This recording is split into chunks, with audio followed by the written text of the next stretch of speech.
चलिए। So today's topic research process. Research process में कई सारे स्टेप्स का कॉम्बिनेशन होता है research process. So what is research process? Research problem is a specific. उसमें कई सारे स्टेप्स का जो कॉम्बिनेशन है, इसमें स्टेप बाय स्टेप हम एक प्रोसेस को समझेंगे कि पूरा जो रिसर्च का प्रोसेस है वो कितने स्टेप्स में कंप्लीट होता है, उसके बाद आपकी रिसर्च रेडी होगी। सो पहला था definition. The process of gathering information for the purpose of initiating, modifying or terminating a particular investment or group of investment। मतलब एक रिसर्च को कब कंप्लीट होती है वो, या रिसर्च किसको बोलते हैं? जब हम काफ़ी सारे डेटा को कलेक्ट करके उस किसी पर्पस से उसको मॉडिफाई करते हैं, उसको एनालिसिस करते हैं और देन इसको एग्जीक्यूट करते हैं। अब पूरा जो रिसर्च का प्रोसेस होता है, बिकॉज बोलने में बड़ा आसान लगता है रिसर्च प्रोसेस, बट वो काफ़ी एक बड़ा सिस्टमेटिक प्रोसेस है। उसमें काफ़ी सारे स्टेप्स आते हैं जिनको स्टेप बाय स्टेप करने के बाद तभी आप अपने रिसर्च के रिजल्ट पे। नहीं, आपकी साइड है। आपकी साइड से नेटवर्क का इशू होगा, बिकॉज मुझे कुछ ऐसा शो नहीं कर रहा है यहाँ पे। ठीक है। हाँ, वही बोल रही हूँ, क्योंकि मुझे शो करता, अगर मेरे साइड से होता ना तो नेटवर्क का इशू शो करता। आप एक बार अपना प्लेस थोड़ा चेंज कर लीजिए। तो पहला स्टेप है हमारा रिसर्च के प्रोसेस का। सबसे पहला स्टेप है अब डिफाइन रिसर्च प्रॉब्लम। रिसर्च का प्रॉब्लम, आप ऑलरेडी ज्वाइन है माधवी जी, तभी तो आपका मैसेज आ रहा है यहाँ पे मुझे। रिसर्च के जिनका भी नेटवर्क का इशू है, अभी सुनने में प्रॉब्लम आ रही है, रिकॉर्डिंग देख लीजिए, रिकॉर्डिंग में वॉइस क्लियर होगा, बिकॉज मेरी साइड से नेटवर्क का कोई इशू नहीं है। तो आप जब रिकॉर्डिंग सुनेंगे आपको पूरा क्लियरली समझ आएगा। Okay. Now the 7 steps of research process. First is define research problem. जब भी हम किसी रिसर्च को कंप्लीट करते हैं तो सबसे पहली जो स्टेप है वो होती है अपनी रिसर्च प्रॉब्लम को डिफाइन करना। सबसे पहली चीज़ है अपनी रिसर्च प्रॉब्लम को डिफाइन करना। तो रिसर्च प्रॉब्लम को डिफाइन कैसे करेंगे? Just a minute. ये आपने आपको इसमें 7 स्टेप्स दिखाई दे रहे हैं। पहला है define research problem, then review the literature, third formulation of hypothesis, then design research, उसके बाद डेटा कलेक्शन, डेटा कलेक्शन के बाद एनालिसिस ऑफ डाटा, एंड सबसे लास्ट में इंटरप्रेट एंड रिपोर्ट। ये स्टेप से स्टेप्स वन बाय वन हम complete करने के बाद अपने रिसर्च के रिजल्ट पे पहुंचते हैं। तो पहला जो प्रॉब्लम है उसको देखेंगे। Step one, define research problem. तो there are two type of research problem. Those relate to state of nature, relations between variables. तो अपनी रिसर्च के प्रॉब्लम को डिफाइन कैसे करेंगे आप समझिए, आपने कोई रिसर्च का टॉपिक लिया और आपको उस पर रिसर्च रिपोर्ट राइटिंग करनी है, रिसर्च राइटिंग करनी है। तो सबसे पहला स्टेप होगा अपनी रिसर्च की प्रॉब्लम को समझना, किस वजह से आपने वो टॉपिक चूज किया। A research problem is a specific issue or gap in existing knowledge that you aim to address in your research। Research problem वो होती है जो आप अपने रिसर्च से सॉल्व करके उसका आंसर चाहते हो, वो आपका रिसर्च का प्रॉब्लम होगा। फॉर एग्जाम्पल, इसको एग्जाम्पल के थ्रू समझेंगे। A researcher might investigate the relationship between exercise and mental health. अगर आपका रिसर्च का क्वेश्चन ये है कि आप मेंटल हेल्थ और एक्सरसाइज के बीच में क्या रिलेशनशिप है। रिलेशनशिप मतलब आप अपने किसी की मेंटल हेल्थ पे एक्सरसाइज के पॉजिटिव इम्पेक्ट को देखना चाहते हो, तो ये आपका प्रॉब्लम हुआ जिसका रिजल्ट आपको एंड में देखना है। आपकी रिसर्च कंप्लीट होने के बाद एंड में कैसे दिखेगा? आप 2 3 4 मंथ जो भी टाइम एक इंटरवेंशन उनको देंगे और फिर आपको एंड में पता चलेगा कि आपका जो रिसर्च का प्रॉब्लम था कि कैसे मेंटल हेल्थ पे एक्सरसाइज वर्क करती है, उसका रिजल्ट आपको आपकी रिसर्च के एंड में मिल जाएगा। ये हुआ step one. That means a research problem is a specific challenge. मतलब रिसर्च प्रॉब्लम क्या होती है? एक स्पेसिफिक टाइप का चैलेंज है जिसको आपको एक्सेप्ट करना है और आपको उस पर वर्क करना है, और अंत में एक आखिरी में आपको उसका आंसर आपके रिसर्च से चाहिए, दैट जिसकी वजह से आप वो सारे स्टडी को करोगे और अंत में उसका इन्वेस्टिगेशन करके अंत में उसका आंसर खोजेंगे।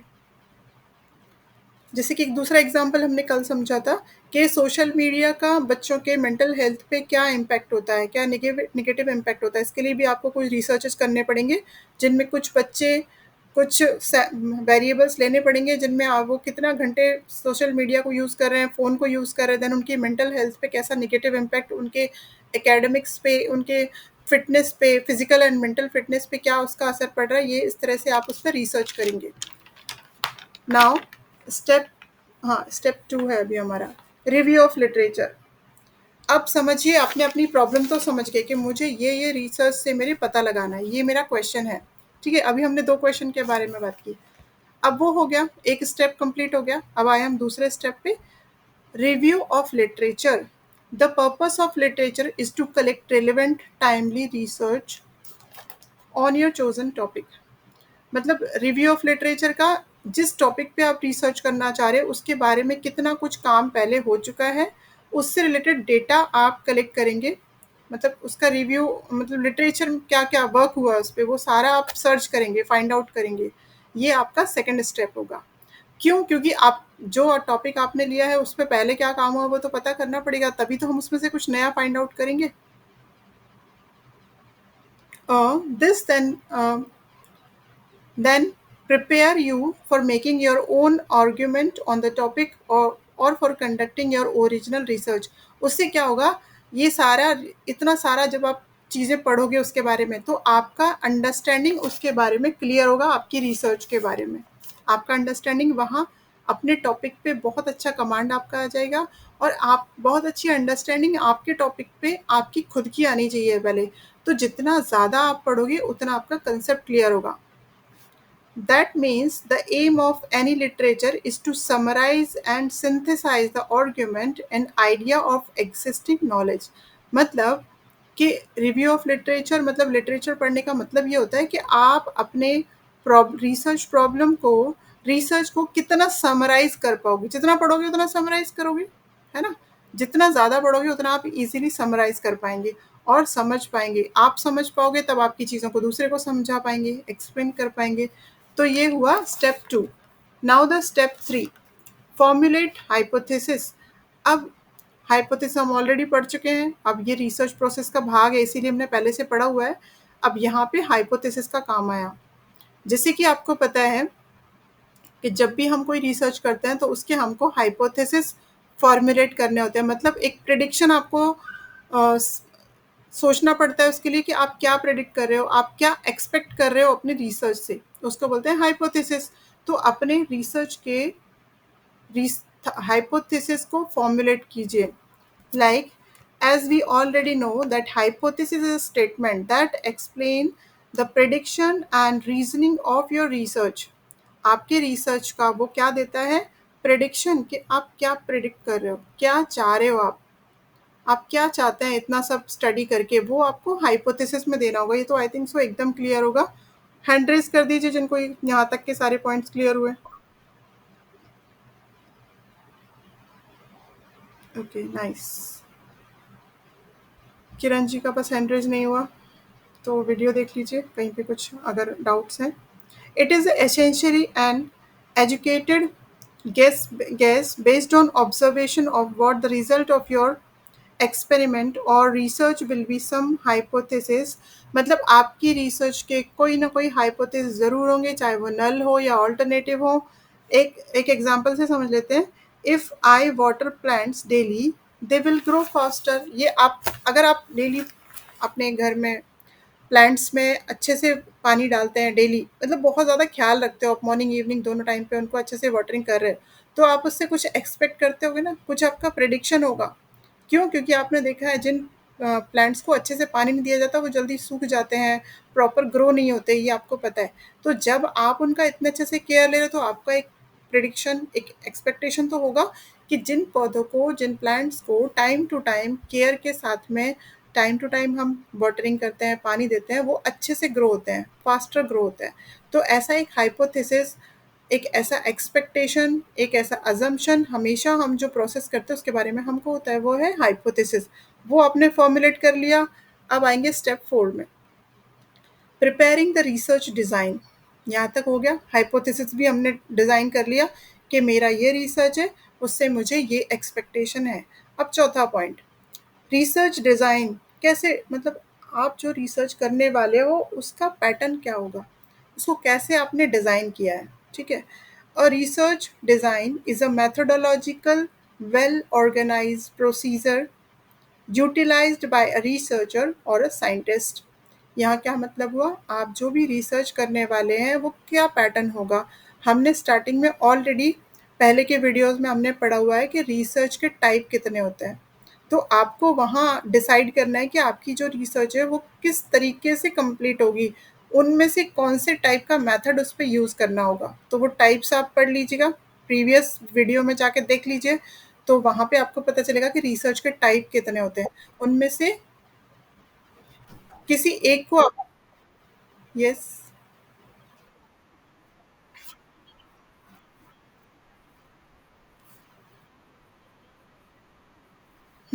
आपको बहुत सारे एग्जांपल, ठीक है, हम नेक्स्ट क्लास में या ये वीडियो को कंप्लीट करने के बाद उसके बारे में डिस्कस करेंगे, ठीक है। जी जी जी जी, यस। हाँ हाँ हाँ, श्योर श्योर, श्योर श्योर, हाँ। ठीक है, तो अभी हम नेक्स्ट पॉइंट पे चलते हैं। रिसर्च का डिज़ाइन, कि आपकी रिसर्च का पैटर्न क्या होगा, उसको आपने कैसे डिज़ाइन किया है, उसका प्लान कैसे होगा। हर चीज़ को हम प्लान आउट करते हैं, तभी हम प्रॉपर कर पाते हैं। तो रिसर्च प्रोसेस क्या है, एक प्रॉपर वेल ऑर्गेनाइज्ड प्रोसीजर है। हाँ, और फॉर अ साइंटिस्ट, साइंटिस्ट और रिसर्चर किस जो भी जो कर रहे हैं वो चीज़, तो उसका पर्पस क्या होता है रिसर्च डिज़ाइन का, to collect the relevant data. मतलब आपका रिसर्च के लिए आप जब डेटा कलेक्शन करो तो आपको ये पता रहे कि हम मैं प्रॉपर मेहनत कर रही हूँ, मेरी रिसर्च का टाइप ये होना चाहिए, मुझे तो डेटा इस टाइप का कलेक्ट करना है, ये सब आप प्लान आउट करोगे अपने रिसर्च डिज़ाइन में। तो इसका पर्पस क्या है रिसर्च को डिज़ाइन करने का, जिससे आप proper and relevant data collect कर पाएँ, to provide blueprint of your plan. Blueprint क्या होता है, जब भी हम किसी काम को करने जाते हैं, कोई भी काम, तो हमें उसका ब्लूप्रिंट बनाते हैं अपने माइंड में, ठीक है। आप समझिए घर से बाहर निकले और आपने सोचा है कि मुझे बैंक जाना है, देन मुझे बच्चों के स्कूल जाना है, मुझे वहाँ फ़ी पे करनी है, उसके बाद मुझे मार्केट जाना है, वहाँ से मुझे वेजिटेबल्स लेने हैं। तो अगर आप ऐसे ही निकल गए जल्दबाजी में, तो कई बार क्या होता है हम वॉलेट घर भूल गए, कई बार होता है कि हम फीस के लिए हमें कुछ इंपॉर्टेंट डॉक्यूमेंट ले जाना था वो हम भूल गए, कभी हम बैंक पहुंच गए और हमको याद आया कि हम पासबुक घर भूल आए। तो क्या करते हैं, एक प्रॉपर काम करना कैसे होता है, हम घर में एक ब्लूप्रिंट अपने माइंड में प्रिपेयर करते हैं कि पहले मुझे सबसे कम डिस्टेंस पे या सबसे अर्जेंट काम कौन सा है। अगर मैं 12 के बाद पहुंचूंगी तो बच्चों का स्कूल बंद हो चुका हो, तो पहला मुझे स्कूल जाना चाहिए जिससे कि मेरे टाइम रहते में मेरे बच्चों की फीस हो जाए। उसके बाद आप सोचेंगे लंच ब्रेक हो जाएगा, तो इस टाइम के पहले मुझे बैंक पहुंचना पड़ेगा और मैंने बैंक का सारा जो भी डॉक्यूमेंट है मेरे साथ ले लिए हैं।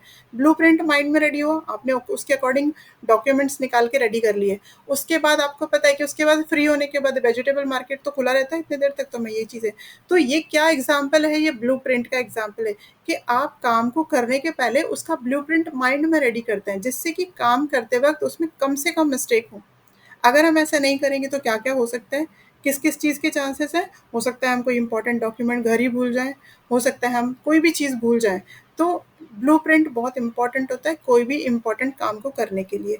तो ऐसे ही रिसर्च डिज़ाइन एक ब्लूप्रिंट है, जिसमें आप अपनी रिसर्च को कैसे कंप्लीट करने वाले हो उसका एक प्लान आप तैयार करते हैं, इसलिए बहुत इंपॉर्टेंट है। To provide direction to your research, research को डायरेक्शन तो देगा ही, जब आप उसका ब्लूप्रिंट रेडी कर लोगे तो बराबर आप उस डायरेक्शन में काम कर पाओगे, है ना। क्योंकि आपके पास एक मैप रेडी है। हमारे पास किसी सिटी, नई सिटी में जाते हैं और उसका मैप हमारे पास हो, तो हमारे लिए कितना आसान होता है उसको आराम से घूमना, और मैप नहीं हो तो हम भटक जाएंगे, इधर उधर पहुंच जाएंगे, हो सकता है कि हम वापस वहीं आ जाए और हमको कुछ भी, हमारा पूरा ट्रिप बर्बाद हो जाए। तो जब भी हम कोई ऐसा काम करने जाते हैं हमेशा एक ब्लूप्रिंट, एक प्लान अपने पास हमेशा हमको होना चाहिए। ये हुआ fourth point. Fifth is data collection. अब आए, ये सब हमने एक ब्लूप्रिंट रेडी कर लिया माइंड में, हमने सब चीज़ों को अच्छे से समझ लिया। अब हम काम करना स्टार्ट करेंगे। तो स्टेप 5 में हम डेटा कलेक्शन करेंगे। डेटा कलेक्शन मतलब आपकी रिसर्च जिस टाइप की है आपका डेटा वैसा होगा, ठीक है ना? तो डेटा कलेक्शन क्या है? Data collection is the process of collecting and evaluating information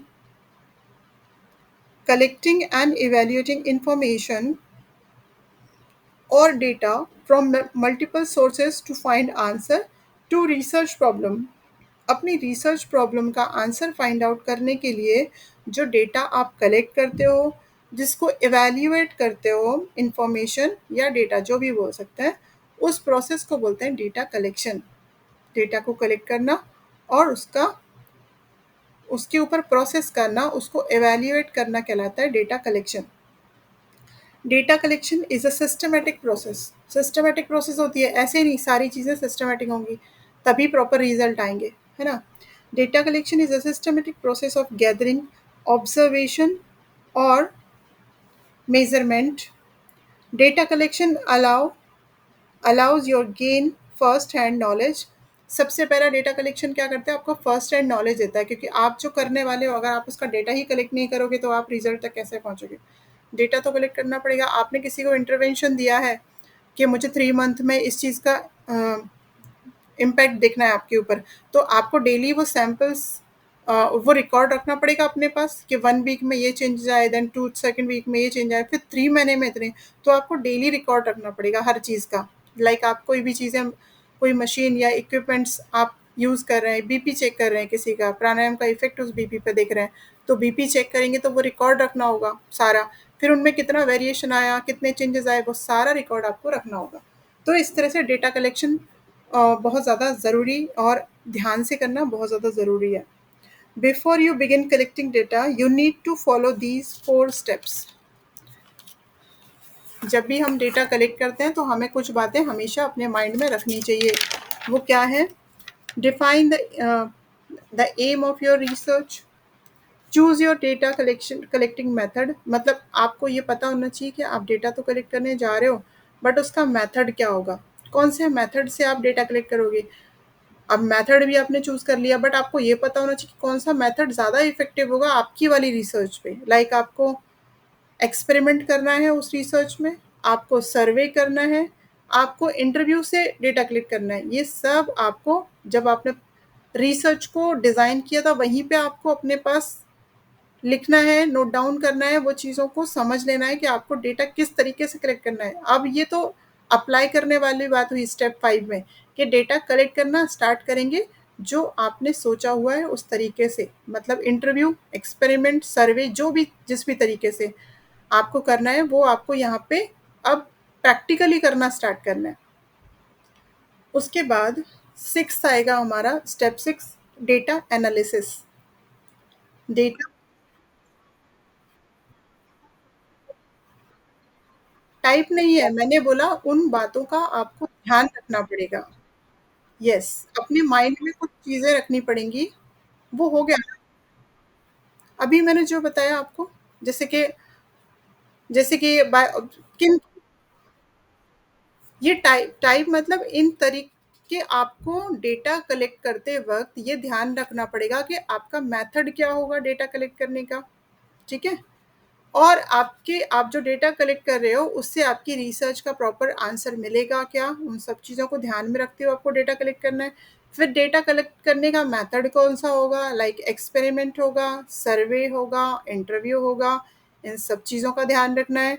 फिर plan your data collection procedure, आपके डेटा कलेक्शन का प्रोसीजर क्या होगा, वो सब चीज़ों को माइंड में रखते हुए डेटा कलेक्ट करना है। उसके बाद 6th जो स्टेप है हमारा वो है डेटा एनालिसिस। अब डेटा आपके पास आ गया, रॉ मटेरियल आ गया, ठीक है? समझिए आप एग्जांपल लेते हैं, आप किचन में काम कर रहे हैं और आपको एक नई रेसिपी बनानी है, मतलब रिसर्च समझ लीजिए, एक रिसर्च कर रहे हैं। वेजिटेबल्स वही हैं जो मार्केट में हमेशा से मिलते आ रहे हैं, आप बस उससे कुछ नया बनाने वाले हो। तो वेजिटेबल्स आपने मंगा लिए, स्पाइसेस आपने मंगवा लिए। अब आपने मतलब क्या हुआ, मंगवा लिया सारा सामान मार्केट से, तो क्या किया, डेटा कलेक्शन हो गया आपका, कलेक्शन तो हो गया। आपने डेटा अलग-अलग तरीके से कलेक्ट किया, कुछ सामान आपको घर के पास मिल गया, कुछ आपने बच्चों से बोल के बाहर मार्केट से मंगवाया, तो अलग-अलग तरीके से आपका डेटा कलेक्ट हो गया। अब डेटा कलेक्ट तो कर लिया, एक दूसरा इम्पोर्टेंट पार्ट बचा है। अब आप प्रोसीजर शुरू करेंगे अपनी वो नई रेसिपी को बनाने का। तो अगर आप पहली बार बना रहे हो रेसिपी को और आपने जल्दी-जल्दी में बना दिया तो गड़बड़ हो जाएगा। बहुत सिस्टमैटिक, वेल ऑर्गेनाइज़्ड मैनर में आपको काम करना होगा, तब आपका रिज़ल्ट प्रॉपर आएगा। जो अ, आपकी जो डिश है या आपका जो भी आप नया बनाने जा रहे हो, रेसिपी वो प्रॉपर बनेगा क्योंकि आपने बहुत ध्यान से प्रॉपर रिसर्च के साथ बनाया, अच्छे से समझ के बना रहे हो आप, ठीक है? तो अब आया उसका इम्पोर्टेंट पार्ट, दूसरा इम्पोर्टेंट पार्ट डेटा एनालिसिस। अब आपका प्रोसीजर शुरू हुआ। एनालिसिस का मतलब होता है operation. Operation in the sense किस फॉर्म में बोल रहे हैं वो समझेंगे। Here operation perform with the purpose of summarising the collected data. मतलब ऑपरेशन मतलब आपने जो सारा जमा कर लिया उसके को अब ऑपरेट करना स्टार्ट करेंगे कि आपकी जो रेसिपी बनने वाली है उसका मेथड क्या है, कि उसको बॉयल करना है, कि उसको फ्राई करना है। ऐसे ही आपकी रिसर्च में क्या ज़रूरत है, उस डेटा को कैसा एनालिसिस करें कि प्रॉपर आपको रिजल्ट मिले, ठीक है? तो क्या करेंगे हम, प्रॉपर एनालाइज करेंगे डेटा को। एनालाइज करना मतलब उसको मॉडिफाई करना, उसको क्या प्रोसेस करनी है वो सारा करना, and organising in such a manner to find out the answer of research problem. अब आपने उसके ऊपर प्रोसेस कर लिया। अब प्रोसेस क्या करना है ये आप पे डिपेंड करेगा कि आपकी रिसर्च किस टाइप की है, उसका आंसर कैसे मिलेगा, आप उसके अकॉर्डिंग उसको प्रोसेस करेंगे। हम एक दो रिसर्च का एग्जाम्पल आपको बताएंगे तो आपको समझ आ जाएगा। अब data analysis is a process for obtaining raw data and subsequently converting it into information useful for decision making। मतलब डेटा एनालिसिस का मतलब होता है वो प्रोसेस जिसमें रॉ डेटा को यूज़ करके आप क्या करते हो, उसको कन्वर्ट करते हो इंफॉर्मेशन में। कन्वर्ट इंफॉर्मेशन में कैसे करेंगे कि आपको पता चले कि ये जो डेटा रॉ डेटा से मैंने कुछ नई चीज़ बना दी, जैसे मैंने अभी बताया आप लोग को कि आपने सारे वेजिटेबल्स लिए, सारे स्पाइसेस लिए और उनको इस तरीके से मिक्स किया, इस तरीके से यूज़ किया कि एक नई रेसिपी बन गई। सेम वैसा ही रिसर्च के साथ में है कि डेटा को इस तरीके से आपने प्रॉपर मैनर में यूज़ किया कि आपकी जो प्रॉब्लम लेके आप चले थे कि बीपी के ऊपर आप अ, चंद्रविधि प्राणायाम का इफ़ेक्ट देख रहे थे, समझ लीजिए। हम एक आपको एक रिसर्च का मैंने आपको टॉपिक दे दिया कि चंद्रवेदी प्राणायाम से आप बीपी के पेशेंट पे इफ़ेक्ट देख रहे हो। तो आपने उस सैंपल को कलेक्ट करना है, जितने भी मंथ का आपने इंटरवेंशन दिया है, डेटा को कलेक्ट करेंगे, डेटा को इंटरप्रेट करेंगे, समझेंगे और अपनी रिज़ल्ट रिपोर्ट का आंसर, अपनी जो आपकी रिसर्च है उसका आंसर फाइंड आउट करेंगे। देन ये हुआ डेटा एनालिसिस। एनालिसिस यहाँ पे एनालिसिस हो गया कंप्लीट। अब उसके बाद स्टेप 7, एनालिसिस कंप्लीट हो गया तो इंटरप्रिटेशन करेंगे अभी, ठीक है? इंटरप्रिटेशन मतलब क्या? Interpretation of data needs to be done so as to derive certain conclusion. अब इंटरप्रिटेशन में क्या करेंगे, जो डेटा पे आप ऑलरेडी काम कर चुके हो उसको इस तरीके से आपको प्रेजेंट करना है कि आपकी जो रिसर्च की प्रॉब्लम थी वो उसका आंसर मिले। इसलिए तो डेटा कलेक्ट किया, इसलिए तो इतनी मेहनत की। आपका रिसर्च का क्वेश्चन ये था, हाइप ये था कि मुझे चंद्रवेदी प्राणायाम का इम्पैक्ट देखना है बीपी पेशेंट पे। चंद्रवेदी करने से आपको पता है बॉडी का टेम्परेचर डाउन होता है ना? तो उससे काफ़ी पॉजिटिव इम्पैक्ट बीपी पेशेंट को मिलेगा, या ठीक है? तो आपकी ये जो क्वेश्चन था इसका आंसर आपने जो डेटा कलेक्ट किए इतने सारे, कलेक्ट करने के बाद आपने उसको इंटरप्रिटेशन किया, एनालिसिस किया, ये सब करने के बाद क्यों किया? जिससे कि आपको क्वेश्चन का आंसर मिल सके कि इतने लोगों पे मैंने इतने दिन की रिसर्च की तो मुझे पता चला कि हाँ, चंद्रवेदी को 2 मंथ, 3 मंथ तक रेगुलरली इतने टाइम्स 5 मिनट, 2 मिनट, 3 मिनट करने से ये पॉजिटिव इम्पैक्ट मैंने देखा। तो आपकी रिसर्च का जो है आंसर प्रॉपर मिले, इस तरीके से आपको डेटा को इंटरप्रेट करना है। इस तरह से आपको डेटा का इंटरप्रिटेशन करना है। जो लोग अभी लेट जॉइन हो रहे हैं प्लीज़ अपना नोट्स बनाते टाइम पे रिकॉर्डिंग्स को देखिए, बिकॉज़ अभी इसको रिपीट तो नहीं कर पाएँगे लेकिन ये काफ़ी इम्पोर्टेंट टॉपिक है। तो रिकॉर्डिंग्स को बार-बार सुन लीजिए ध्यान से, फिर भी डाउट रहता है तो क्लास में नेक्स्ट किसी क्लास में पूछ लीजिएगा। बट बिना रिकॉर्डिंग देखे इतने कॉम्प्लिकेटेड सब जो टॉपिक्स हैं वो समझ में नहीं आएँगे, ठीक है ना? अ, जी,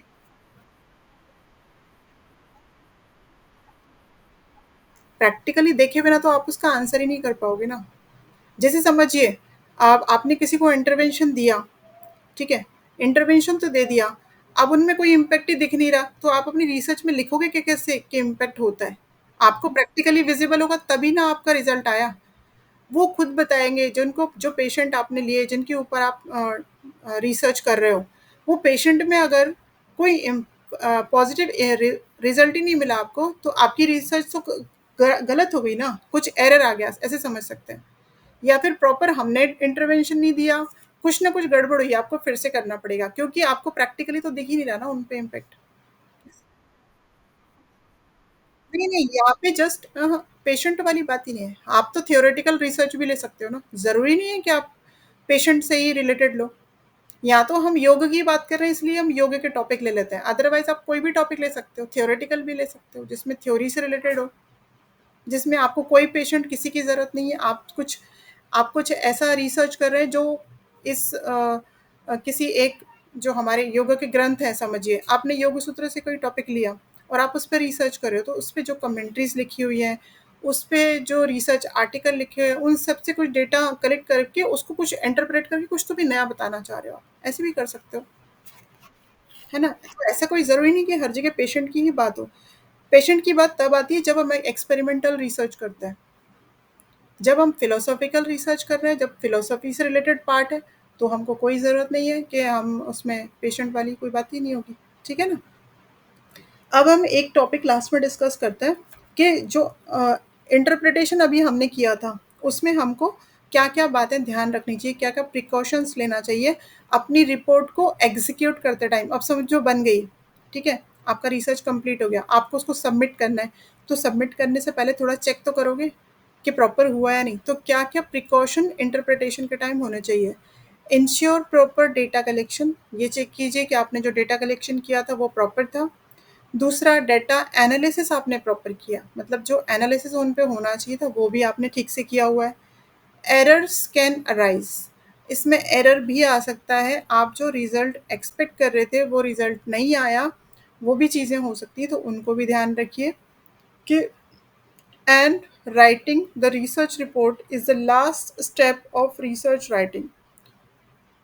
मतलब ये इंटरप्रिटेशन भी कर लेंगे ना हम, इंटरप्रेट इसमें 2 पॉइंट आ रहे हैं स्टेप 7 में देखिए, पहला है इंटरप्रिटेशन और उसके बाद वाला है रिपोर्ट राइटिंग। तो इंटरप्रिटेशन कंप्लीट होने के बाद हम उसकी रिसर्च को रिपोर्ट बना देते हैं उसकी कि हमने ये फाइंडिंग हमको मिला, पूरा कंप्लीट हो गया। तो रिपोर्ट राइटिंग अपने आप में इम्पोर्टेंट चीज़ इसलिए है क्योंकि उसमें ये आप सारा कुछ लिख रहे हो, जो आपने चेक किया, जो आपने देखा अपने रिसर्च में। ठीक है, तो research writing is defined as systematic articulate and ordinary presentation sorry research writing is defined as systematic articulate and orderly presentation of research work। मतलब एक प्रॉपर ऑर्डर में होता है, प्रॉपर मैनर में होती है रिसर्च राइटिंग, जो हम स्टार्टिंग में ही पढ़ चुके हैं पहले के वीडियोस में। कुछ पहले के वीडियोस हैं जिसमें रिसर्च राइटिंग के बारे में बात हुई है, रिसर्च राइटिंग में कौन कौन से पॉइंट्स होने चाहिए उसके बारे में बात हुई है। ये वाला वीडियो के पहले उन वीडियोस को रेफर कीजिए, उनको देख लेंगे तो ये इजीली समझ आएगा कि रिसर्च राइटिंग में कौन कौन से पॉइंट्स होते हैं। तो ये एक प्रॉपर एक ऑर्डरली ऑर्डर में होता है, मतलब ऐसे नहीं कि आपने रिसर्च रिपोर्ट राइटिंग में कहीं भी कोई भी पॉइंट लिख दिया, कहीं पे भी आपका रिव्यू ऑफ लिटरेचर लिखा है, कहीं पे भी एब्स्ट्रैक्ट लिखा है, ऐसे नहीं होता, प्रॉपर मैनर में one by one step by step चीज़ें लिखी होती हैं। रिसर्च कंप्लीट हो गया, अब आप प्रॉपर जैसे समझिए मैंने आपको असाइनमेंट दिया था, ठीक है? असाइनमेंट में आपने कोई नाम पहले लिख दे रहा है, कोई नाम एंड में लिख रहा है, कोई इंट्रोडक्शन लिख रहा है, कोई नहीं लिख रहा, ऐसे होता है, ठीक है? बट रिसर्च या कोई भी साइंटिफिक रिसर्च या कोई भी चीज़ ऐसे नहीं होती, आपको उसको एक प्रॉपर मैनर में अरेंज करके देना होता है, ठीक है?